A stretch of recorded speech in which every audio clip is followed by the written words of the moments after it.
All right, well, I might then kickstart the session and welcome everyone. Just to introduce myself briefly, I'm Tobias Andreasson. I'm the Associate Director, Social Innovation Academic at Central Queensland University, CQ University in Australia, and one of our university's two change leaders. And this is my second exchange and the first as a facilitator. And I'm joined today by three very distinguished presenters.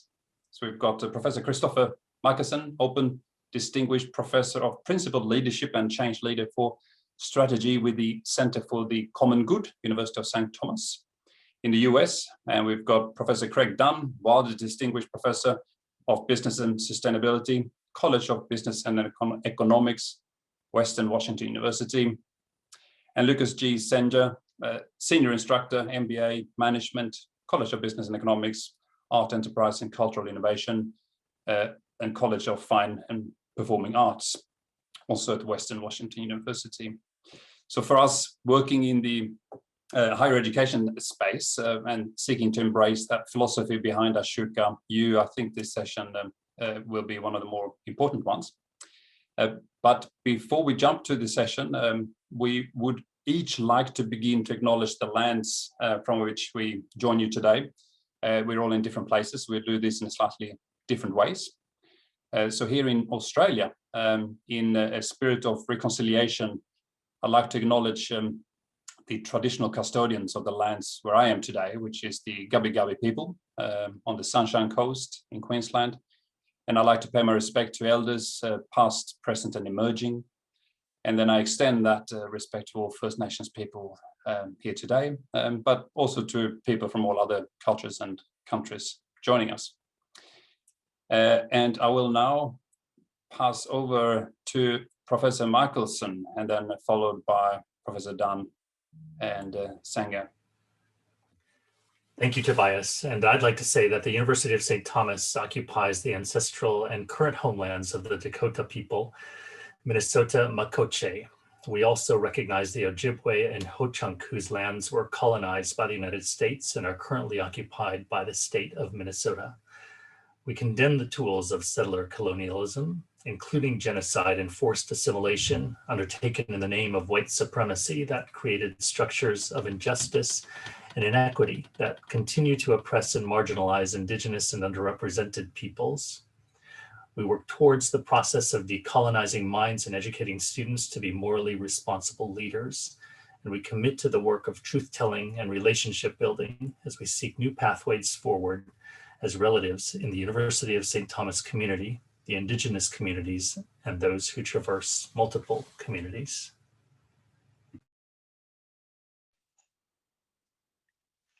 Dr. Dunn and myself are coming to you from Western Washington University, which is located on the shores of the Coast Salish Sea. We'd like to begin by acknowledging that we're here today on the unceded ancestral homelands of Indigenous peoples who have lived in the Salish Sea Basin and the North Cascades watershed from time immemorial.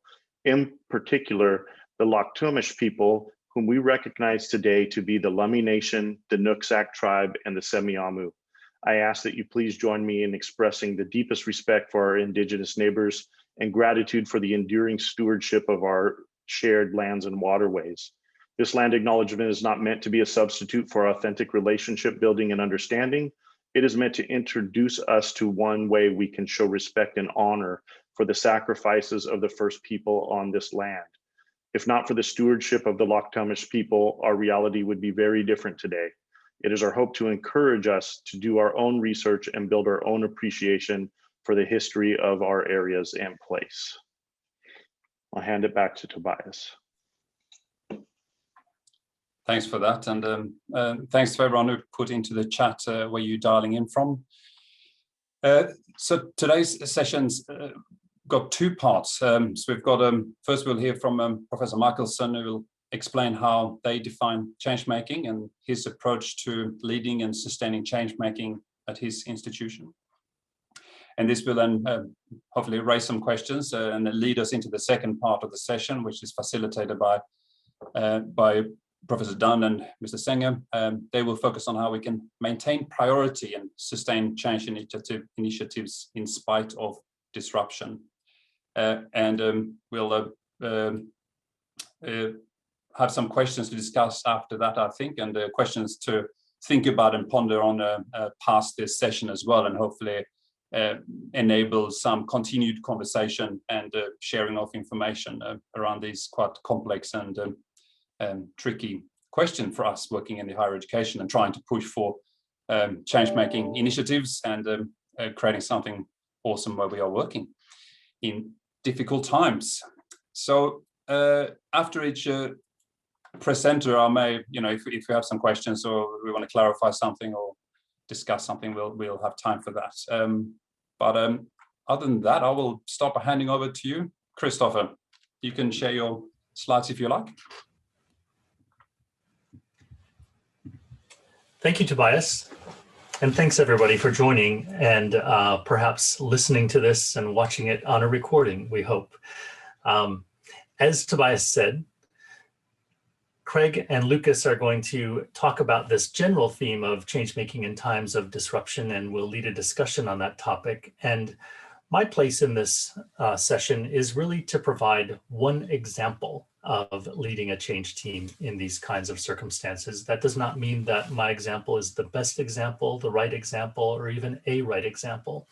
Certainly there are imperfections, but it might get participants to think about different ways of leading change. So I will say that my journey as a change leader began in Middlebury, Vermont in 2019 at the Change Leader Retreat. In fact, you can see Tobias and myself in the back row, the tall men in the back row of this photograph. And at this Change Leader Retreat, we were asked to raise questions that we had that we would like to explore with other change leaders. And I raised my hand because I was a brand new change leader in an institution that had experienced some turnover of change leaders. And I said, how do I lead a change team? And then others were supposed to join me at a venue and talk to me about how they lead a change team. And the particular setup of this conversation was such that I was to sit at a picnic table with my back to the other participants in this session, and they were going to tell me their perspectives without me knowing who was telling me these perspectives. So imagine sitting in the Vermont spring, and there I was listening to other people, and of the 5 or 6 people who were sitting behind me at this picnic table, only one really said that they had any clear sense of how to lead a change team. And as I recall, that person said, well, our change team meetings are attended by anybody in our university community who wants to come. The others all said, we've tried this, that, and the other, and we're still not quite sure what works, but we're still trying.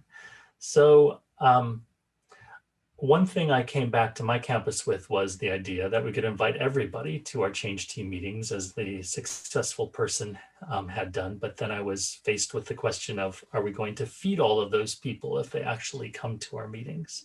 So I haven't yet quite tried that, but I did come away with a lot of useful ideas that I then put to use when I got back to St. Thomas and had to host my first change team meeting. Our change team had pre-existed me. It consisted of about 35 people from around the university, including students, staff, and faculty. And although it was a high-functioning change team in the sense that everybody on the team was doing some really effective things, our change team meetings themselves had kind of grown stale. As we were figuring out our new change team leadership, we essentially gathered approximately once a month and updated everybody else around a large table of what we were doing. And somebody once said to me, I wonder if we could just do this by email. And I still thought that when I took on the role of leading the change team meetings and the change team, that there had to be some reason why we were all getting together beyond just updating each other. So taking the learnings from that Middlebury session, I led our team in a thought experiment. Remember, the university that I work at is the University of St. Thomas, but I had people think about, well, what if it were the University of St. Milton, named in honor of the neoliberal economist Milton Friedman? So I made up this fictional mission statement, and we thought about, well, what would change making mean at a university like this, and how would we measure it? And the answers were, well, change making is anything that maximizes shareholder value, and the way we measure change making is by profitability. Well, that was not consistent with the mission of the University of St. Thomas, which is this, and I'll read it. Inspired by Catholic intellectual tradition, the University of St. Thomas educates students to be morally responsible leaders who think critically, act wisely, and work skillfully to advance the common good. So the common good is our end that we are aiming for, and there are three other components of the mission statement that help to advance the common good, namely thinking critically, acting wisely, and working skillfully. So building on that mission statement, we determined that, well, there are really 4 domains in which we can divide the activities of our campus and of our change team members. Some of us are more focused on what goes on in the classroom, so that relates maybe to curricular programming, which might be summed up in the aim to cultivate critical thinking, but of course there are blurry lines between all of these categories, and all of these things work in harmony with one another. But we can also think of wise action as relating to the kinds of things that our students might do beyond the classroom in their co-curricular lives. So that also became a domain of our activity as we defined it.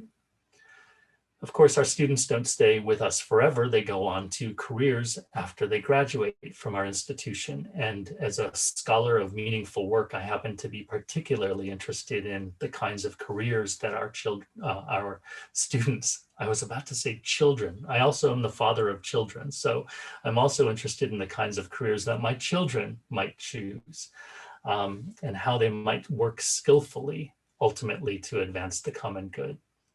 And none of this can happen, of course, without an administrative foundation that is focused on that mission.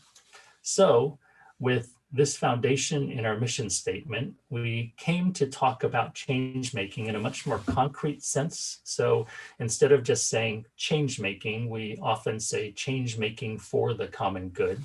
And we came to operate in 4 domain teams. So at that meeting, we actually broke into 4 corners of a large room in these domain teams, and we drafted an initial articulation of what the goals each team, what the single most overarching goal each team was aiming for.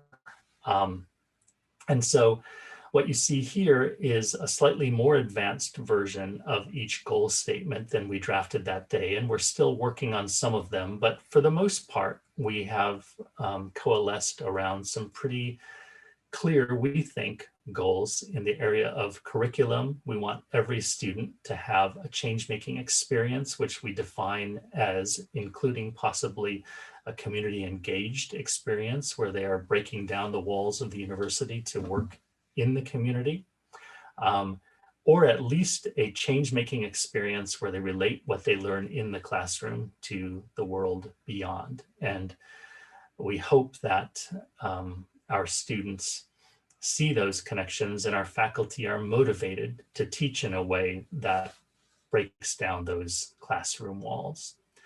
In a co-curricular sense, we want each student to have a sense of what does change-making and the common good mean to them, and how do they engage beyond the classroom with our community in volunteering, in political advocacy, and so on. Career-wise, we are interested in, as I mentioned before, the kinds of careers our students choose to advance the common good. And then administratively, every major decision from, for example, a promotion, evaluation, and tenure decision, all the way to our university's recent decision to go from Division III to Division I athletics. All of that should be made with a lens toward how does this help to advance our mission of change making for the common good. So I'm just going to share a few brief examples of how we operationalize these things in measures and actions before I turn it over to Craig and Lucas. On our curricular team, one easy measure that we are implementing in order to create sort of a dashboard of measures that we can look at over time is what % of our courses are designated SVLR, which is our code for community engaged service learning, and what are designated CHNG or changemaking. And it's not that we seek to get to 100%, because there might be good reasons why some courses are not so designated, but we think over time we'll figure out about how many of our courses do we want to have these designations, and what ultimately are we doing in terms of that trend line. We've also coincided with the creation of a new first-year experience for our traditional 4-year undergraduates, and we have a change-making course as part of that experience and a change-making track of courses. From a career perspective, we have a first destination survey, and previously the first destination survey primarily functioned to give us a number that we could put on our website of the number of our students who were gainfully employed within 6 months after graduation. And of course, that continues to be an important recruiting metric, but we're really interested from a change-making perspective of how in their professional lives do our alumni advance the common good in some way? Do they believe that they have chosen a career in which they can make that contribution? We've also reorganized our Career Development Center. It is now housed in our University Advancement function, and they are developing a Faculty Career Champions program for faculty who are comfortable talking about career with our graduates, and specifically careers for the common good. Administratively, we are engaged in what we expect to be some not simple discussions about criteria for promotion, evaluation, and tenure.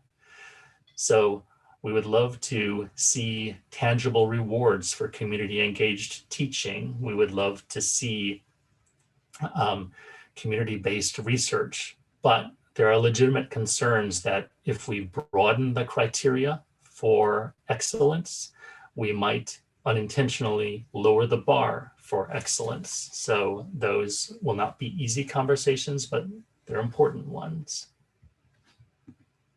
So those are just some of the kinds of measures and activities that we're implementing. And as I hand it over to Lucas and Craig, I'm just going to leave you with a few unanswered questions that may be invoked also by their presentation. So for example, are we as a change team actually making a difference? What I mean by that is, it's our mission to advance the common good. So are we change makers inherently, or are we actually pushing change making beyond what it would be if we simply relied on our mission? I would love to believe that our change team is actually advancing that mission in a way that's better than what we would be doing if we didn't have a change team, but I'm not willing to disassemble our change team to find out the answer to that question.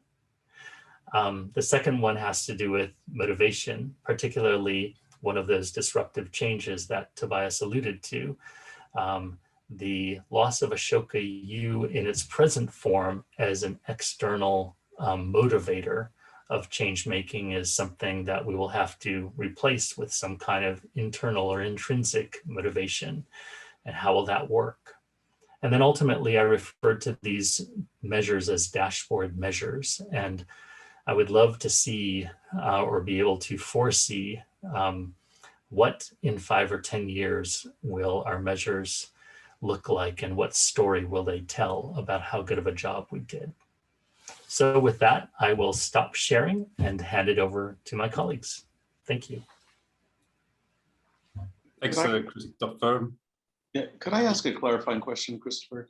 I'm fascinated that the career shop moved to university advancement.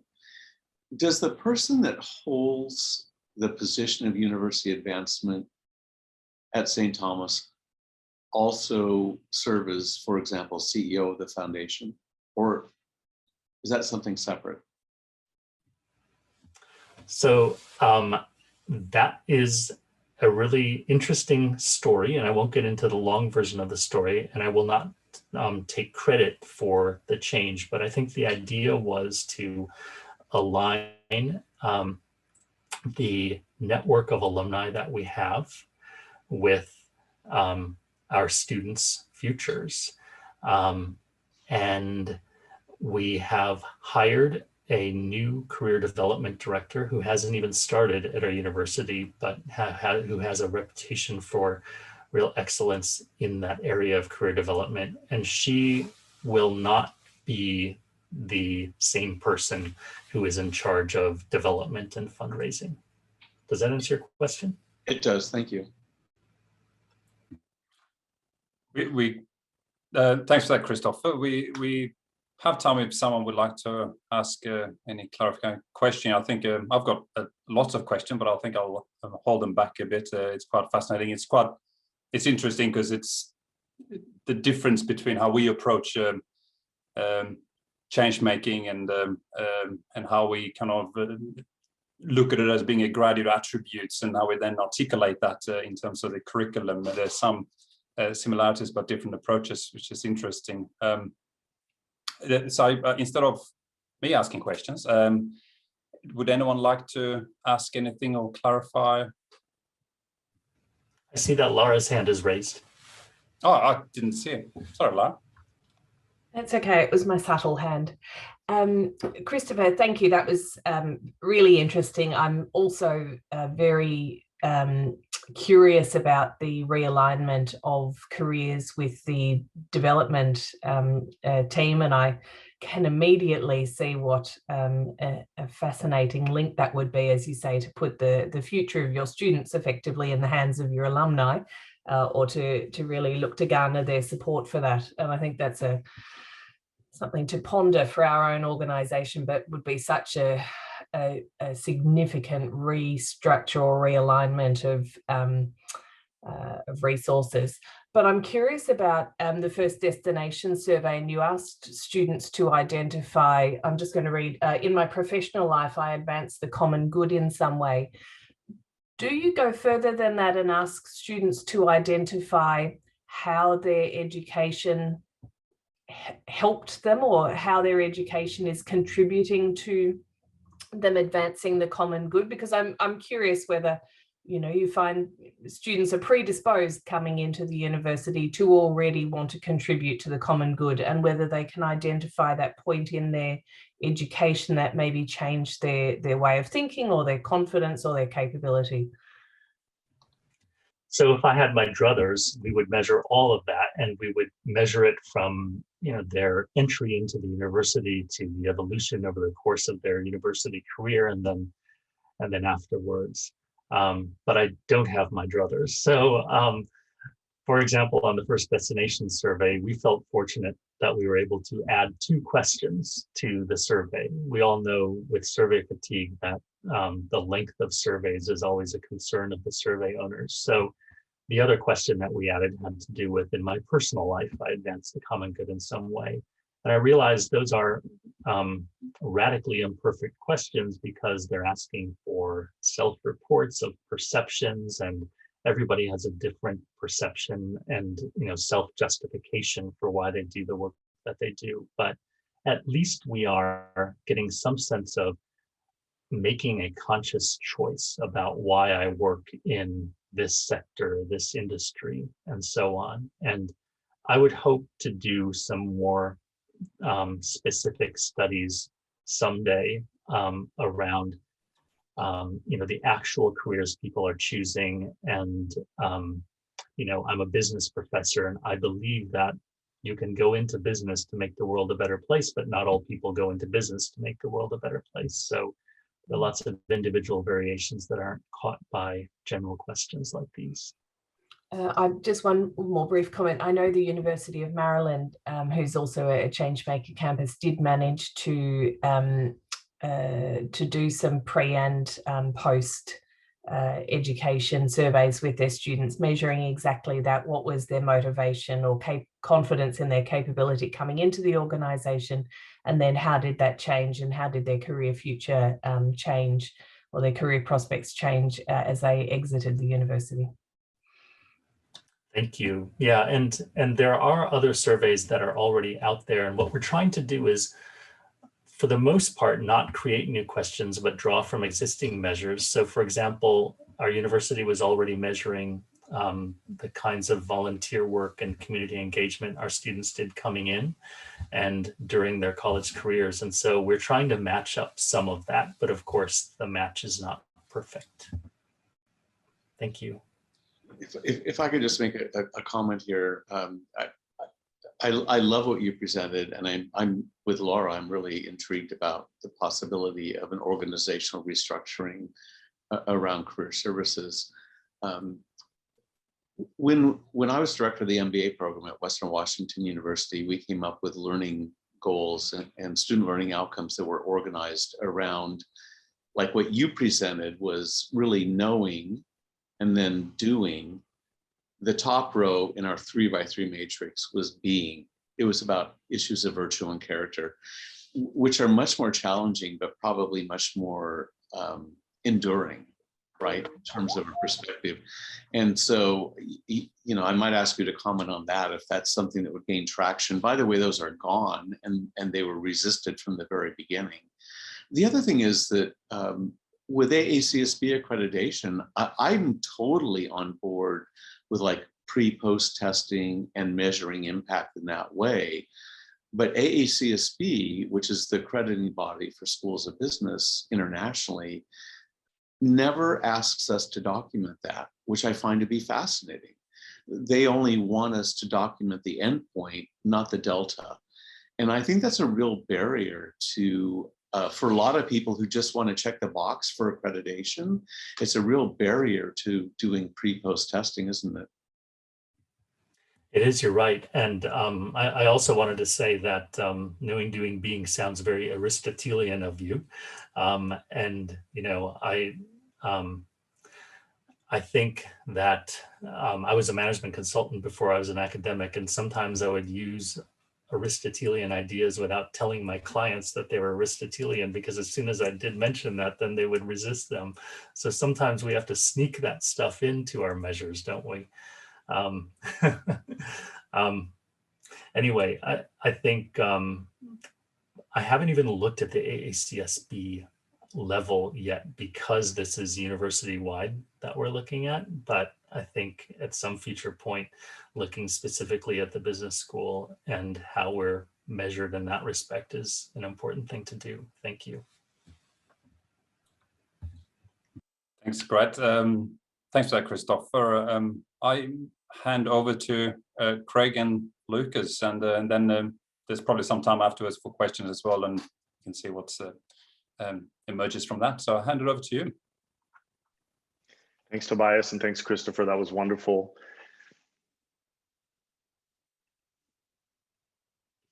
So Craig and myself share some of the same spaces at Western Washington University. Both of us are change leaders for the institution. Additionally, we both serve in the College of Business and Economics, and also in the College of Business and Economics are part of an emergent change team within the college, which is a diversity, equity, and inclusion task force.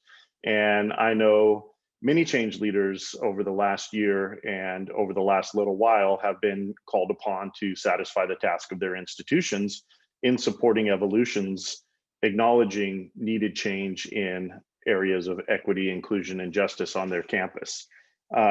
Today, we're going to take a look at how we sort of face this disruption that we've been engaged in relative to the pandemic, but also acknowledge the frame, especially for those of us working in the United States, of this reckoning with social justice movements in this higher education space. And what we start to observe when we face this emergency response to COVID-19 is similar. Many of us can hear the echoes of the economic downturn of 2008 and 2009 as well.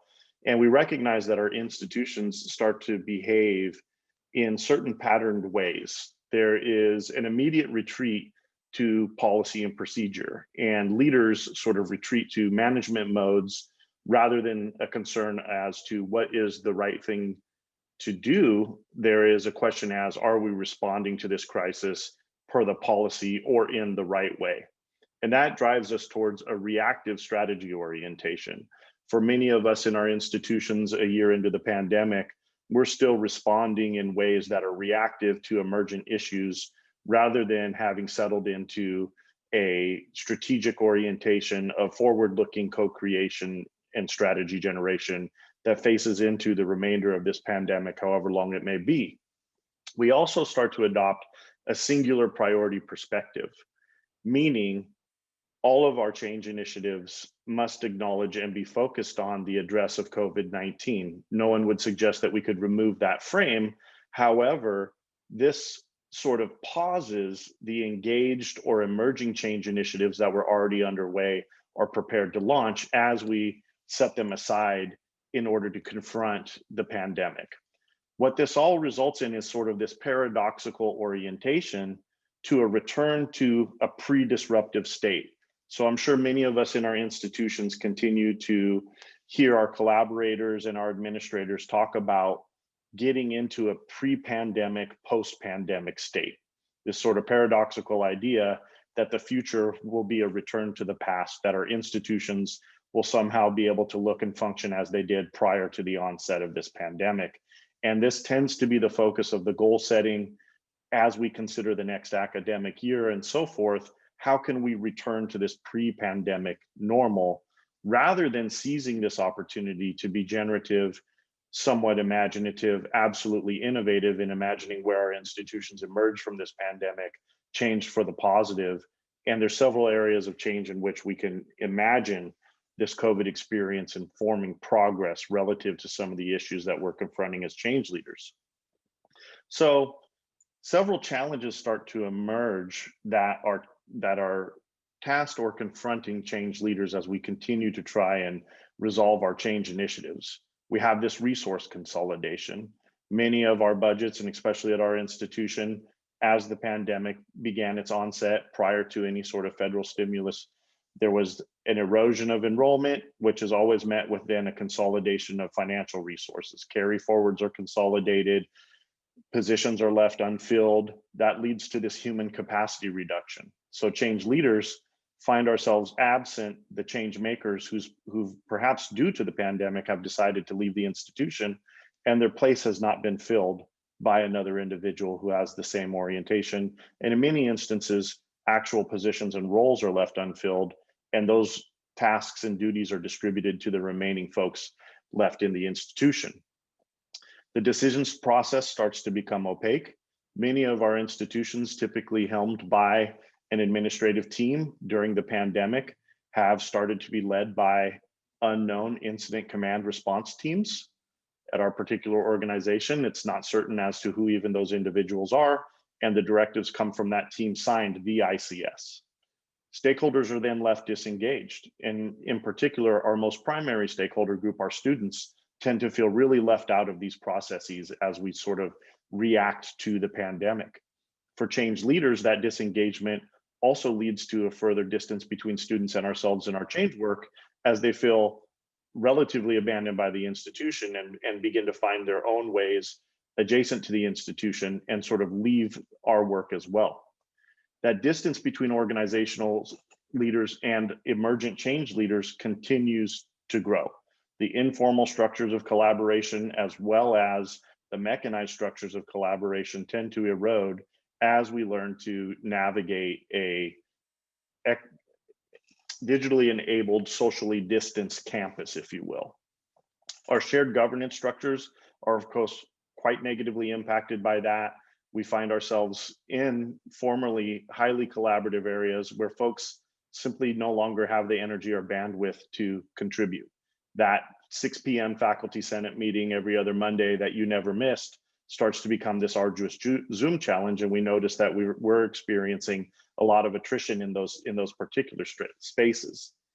Additionally, administrative structures tend to concretize. The VPs, provost, president level folks tend to turn into one another as they try to do the very heavy lifting of addressing the crisis and disruption that has emerged, but that leaves their backs to the change-making community and the generative community on the campus. This tends to compromise trust, and then we exit this previous process and culture of collaboration and cede to sort of what has emerged as this process of antagonism. That leaves change leaders with some critical questions. As power dynamics and hierarchy rise in crisis, how do we identify the factors that interfere with the change leaders' ability to speak truth to power? Is it our role as change leaders to challenge institutional leadership and attempt to bend structures towards change? And in these moments of crisis, how is that made more difficult? How do we confront the mindsets that prohibit the introduction of our innovations and ideas in times of exogenous disruption? Meaning, in the face of something like a global pandemic and the priority of the response to that pandemic, how subjugated do we allow our change initiatives to become over time? And then how do we support the institution in an evolution from reactive crisis management to generative co-creation in the midst of the actual crisis itself? As Christopher did a wonderful job of, we also wanted to share a change team initiative that has taken place in our institution. This unit, the Social Justice and Equity Committee, is primarily focused with matters of change, focused on equity, diversity, and justice work within the university. The committee uses a Chrysalis model to sustain our change initiatives. What is meant by that is, on the exterior, we have a stable line of resource and programming, but internally we're always engaged in an iterative and generative process that will continue to actually change our change team and the outputs of that change team. In this unit's history, it's been a consistently changing organism. Initially, this unit was exclusively a faculty body, and it was housed in the Faculty Senate.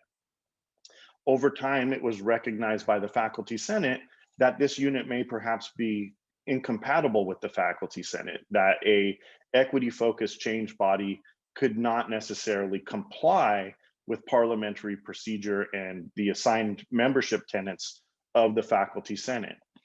The body then made the decision to remove itself from the Faculty Senate and is currently a autonomous unit.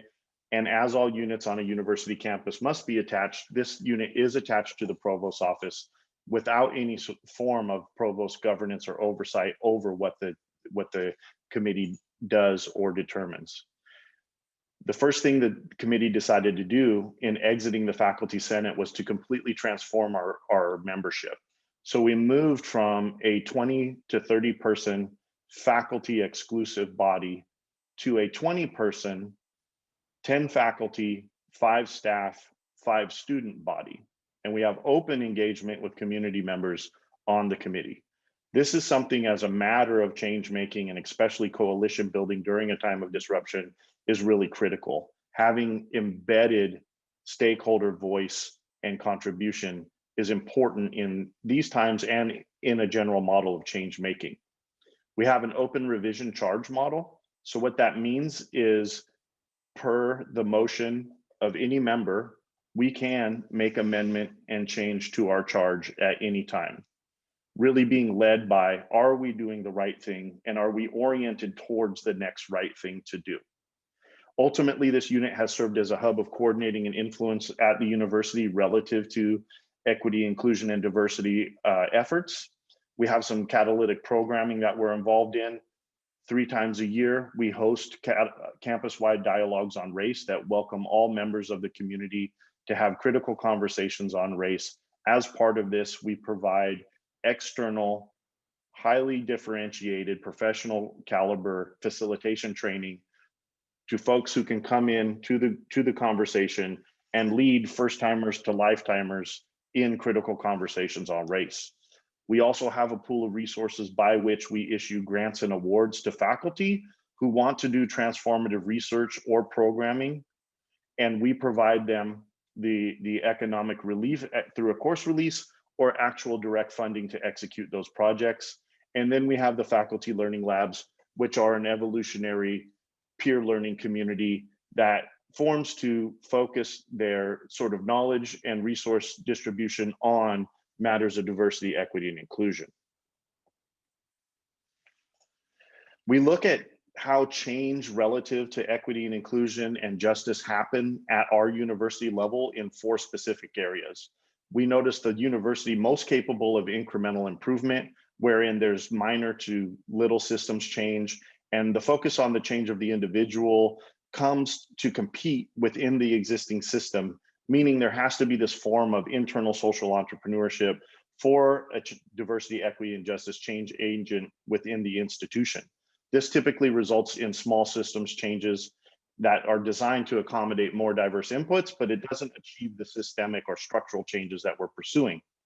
Also recognizable as a change tactic at a university is antagonism. Typically, where we've seen this relative to the issues that we're focused on in this committee is when students are mobilizing to confront the institution, primarily the administration, in addressing their needs. And we typically see this as our most historically resilient student populations rise up to address the injustices and incompatibility that the university demands of them in terms of asking these student groups to conform to assimilationist modes of learning in an institution when they need a different and diverse set of accommodation and resource to ensure their safety and success.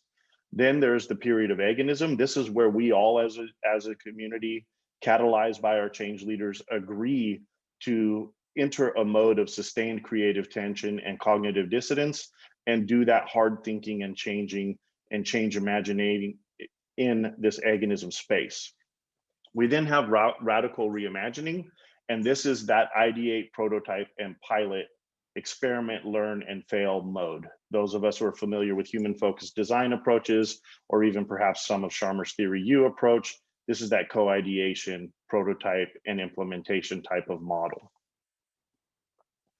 Ultimately, the Social Justice and Equity Committee really takes the radical planning approach to institutional transformation and change. And 3 key tenets in this radical planning approach are that the change work needs to be transgressive, imaginative, and counter-hegemonic. These approaches are particularly valuable in these moments of crisis within an institution.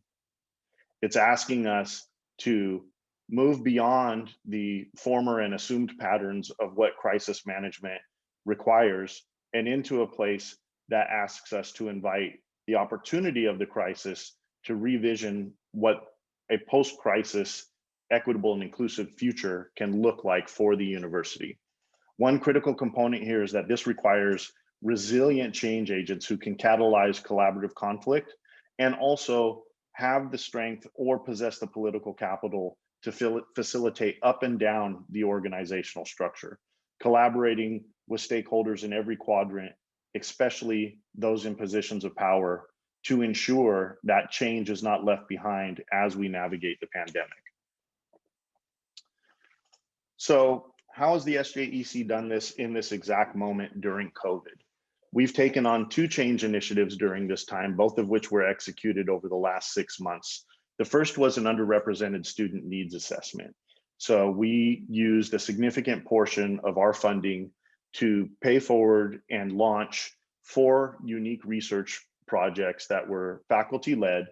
We compensated 23 student research assistants and ultimately generated many thousands of hours of student need assessment. We had disparate research methodologies applied, including traditional indigenous models. And the resulting report is the deepest engagement of these student populations in this manner in the history of the institution. As that report works forward, it is now an included and considered part of our biennial budgeting process. It has reached each of the colleges via their deans, and it tends to inform how they're approaching the remainder of this pandemic and what a return for students will look like. And it's tended to inform and illuminate the institution as a whole to student needs that tend to reside in the blind spots or have been outwardly ignored by the institution. The second initiative that we've been able to launch is the Community Anti-Racism Transformation Workshops. These workshops are offered to faculty, and we were able to launch this program in collaboration with the Faculty Senate, a unit that we were previously incompatible with and at odds with. We've come back to and have joined in effort to launch this program. We were able to secure in this pandemic $250,000 worth of funding to continue this program through the duration of this year and the next. And now it's going to be continued by some legislation that's currently underway in Washington State. And our model will likely be adopted as the institutional model to meet the state mandate moving forward. So with that, Craig, do you want to lead us in a conversation of these broader questions? Yeah, and I'm interested in, and Lucas and I had a meeting earlier today. Of course, we've had several meetings about Jim Collins' article, What Comes Next, and he talks about mechanisms. And I'm really interested to know if we might explore mechanisms that would address these kinds of questions. So there have certainly been changes made in all of our institutions in response to the pandemic. The impulse at Western Washington University is to return to the norm of face-to-face instruction. And I'm resisting that myself because I see some advantages of things we've learned through the pandemic. There are things that work well and things that don't work well, but our current systems really don't allow us to address those effectively. So one of the interesting things about this divorce between the SEJF or the committee rather and Faculty Senate is Lucas has been a co-chair of the committee and I am on Faculty Senate as well as on Faculty Senate exec. So we've experienced that divorce from different sides. And I think it's been kind of successful, but how do we navigate space? So our Academic Coordinating Commission, I'll give you a very specific example. I asked our Academic Coordinating Commission chair, which is a standing committee of our Faculty Senate, what do we, if someone submits a request for a new course, they have to check one of two boxes. It's either face-to-face or it's online.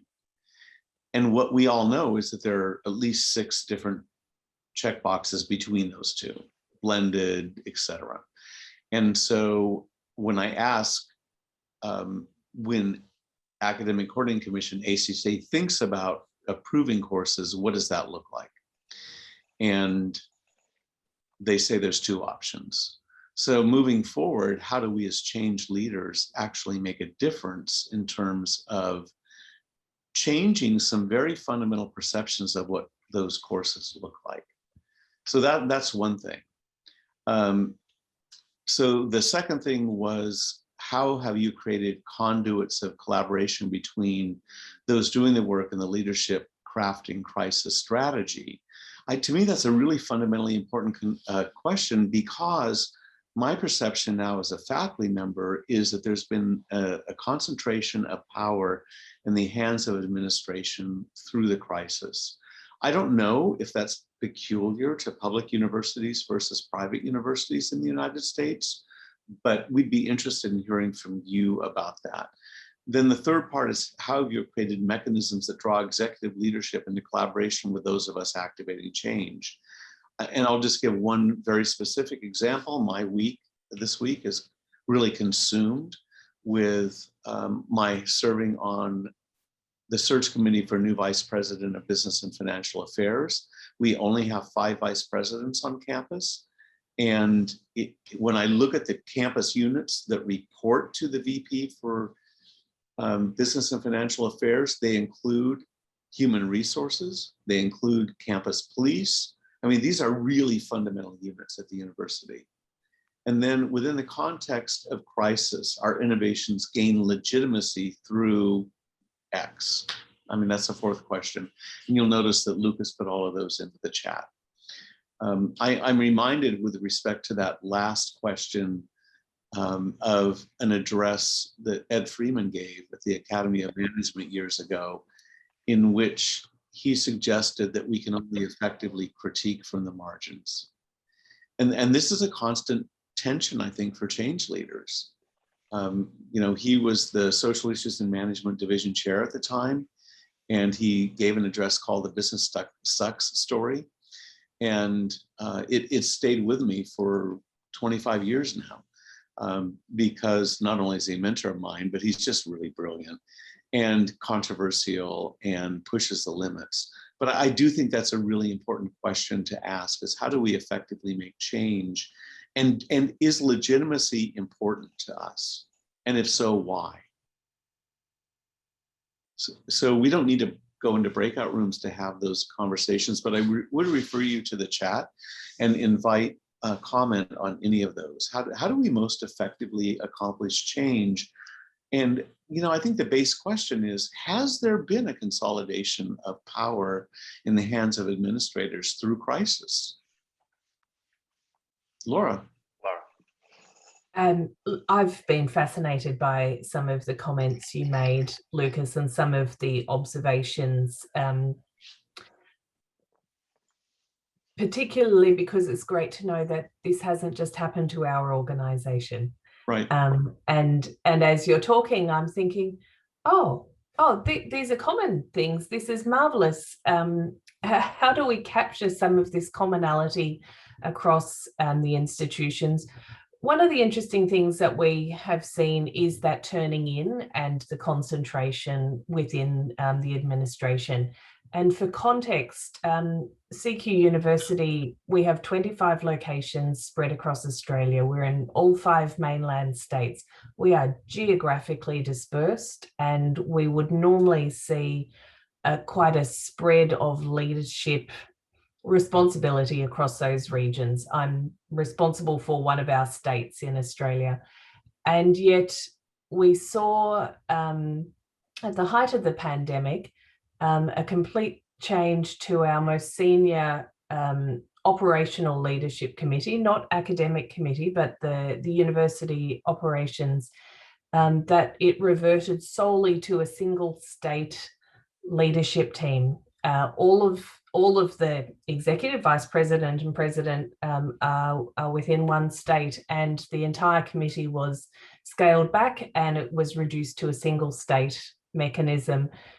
We've since managed to turn that back into a national committee, but there was a period in time where that completely turned inwards, and it was a sense of sort of bunkering down and very much focusing on crisis management. So I thought that was a really interesting observation. And this is despite the fact, as I say, we're both a national university, but that we have been connected digitally for many, many years. We operate the university and always have done virtually because of the geographic spread. So I thought that was particularly interesting. Your questions around, you know, how do we continue to advocate for legitimacy or gain legitimacy?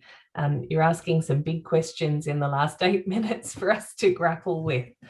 But I thoroughly enjoyed the observations and that sense of we're not alone in this. So I do want to say there will be a bit of homework in this session. So we don't only have 8 minutes. And as Christopher did a great job of doing, I want to invite anyone who has recorded this to respond to those questions. We'll give an opportunity to do that at the end.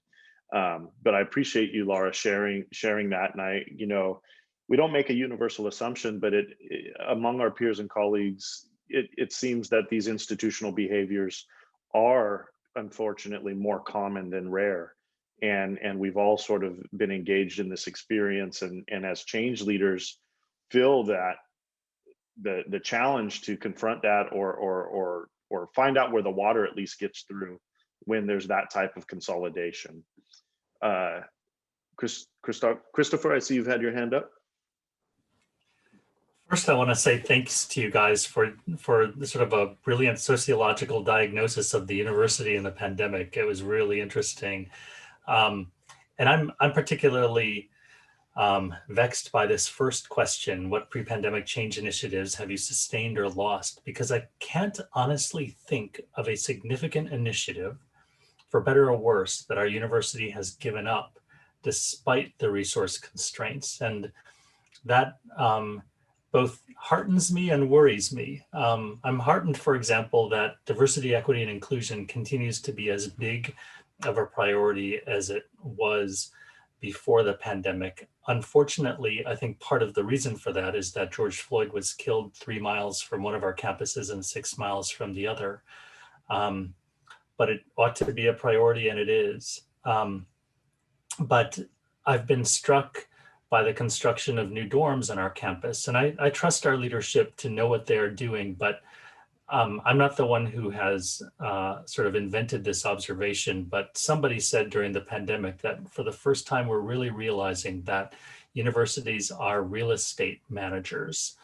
And maybe that's part of why, Craig, there is reluctance to move away from distance learning and back to in-person learning.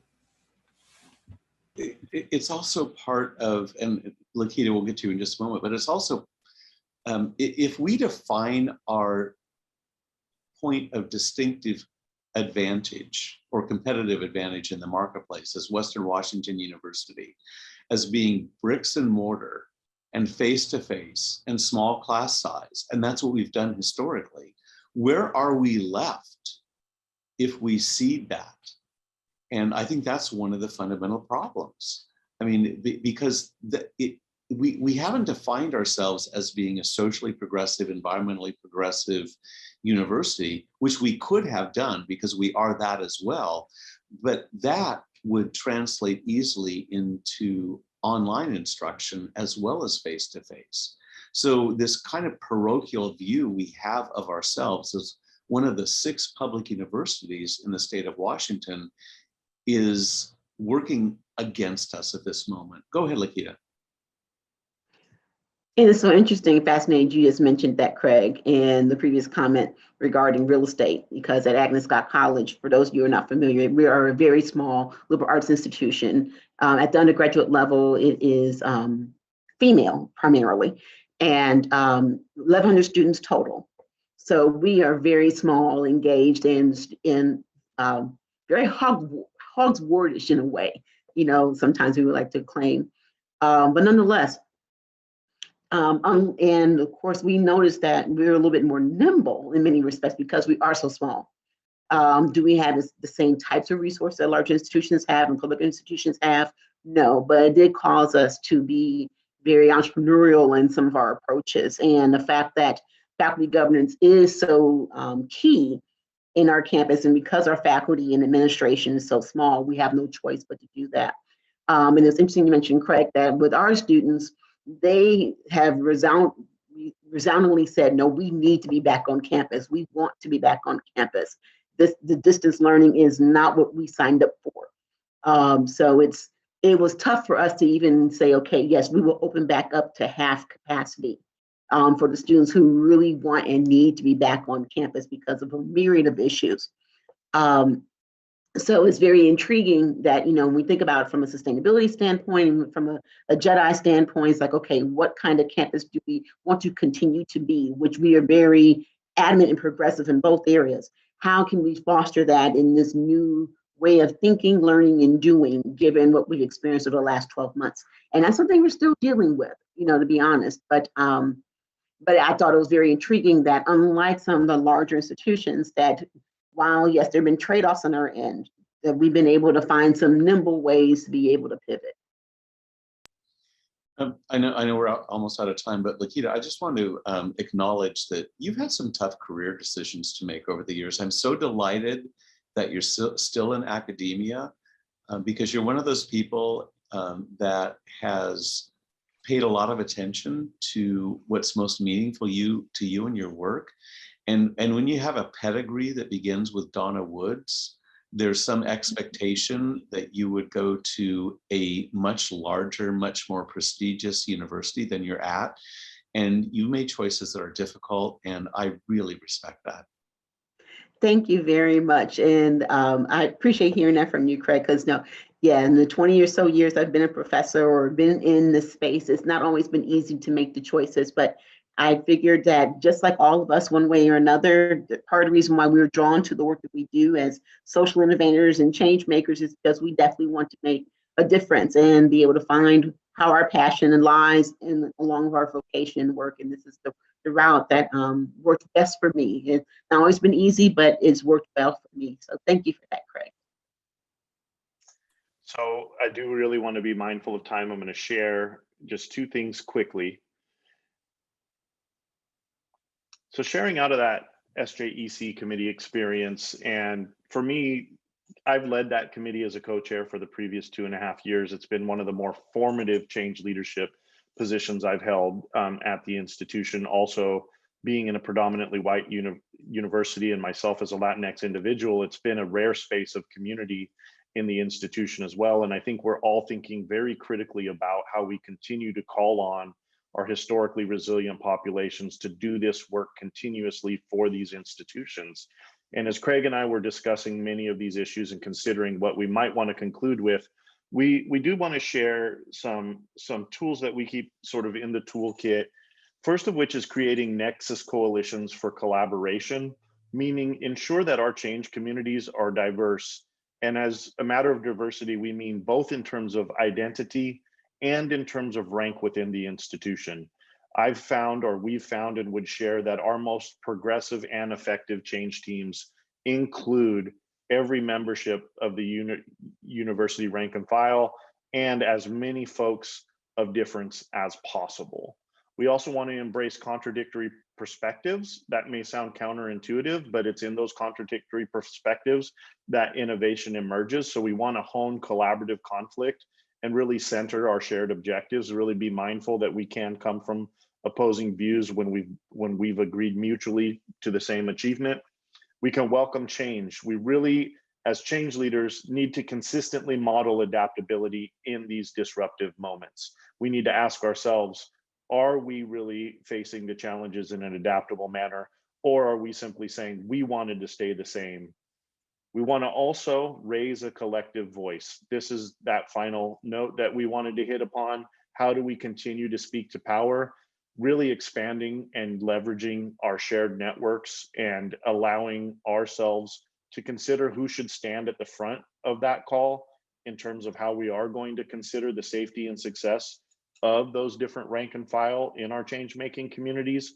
But collectively, how can we make sure that these shared perspectives are known to be distributed and of a body of collaboration, and not allow those voices to be isolated in the call towards change?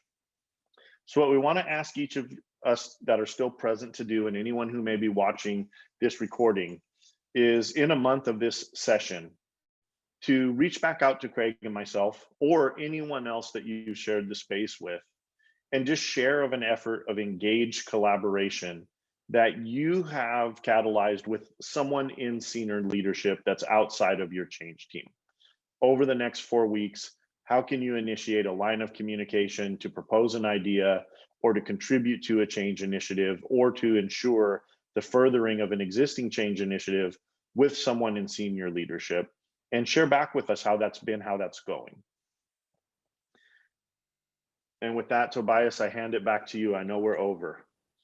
We are over a little bit, but I think that is okay. We had a bit of a slow start. I'd like to thank all the presenters and everyone participating with questions there. It was truly fascinating, and I think we could probably continue. And it'd be great for anyone that reaches out to you to be able to hear from you as well somehow. Like if there was a way of collecting some of this for us, I think it would be really lovely. To be able to continue some of these conversations, because I think there's a lot of value. And I think what Lara was saying is really interesting to hear some of the challenges are happening in other places, and there's a lot of similarities. And I think for me, one of the things is we've lost some staff, so there's a lot of people who are quite overworked and stretched, and how to continue inspire them as a change leader, inspire them to actually think about those things that are not urgently needed, in order to fix the timetables and fix all those things that just administratively hanging over them. So I think this helps someone like me, at least, to have those conversations and feel like, okay, this is not something we are alone about. So yeah, I very much appreciate it. Thank you all very much for participating, and I'm looking forward to hearing how we can progress this and learn from each other further. On that note, I'll close the session, and thank you. Thank you, everyone. Thanks so much, everyone. Thanks. Bye-bye. Thanks all.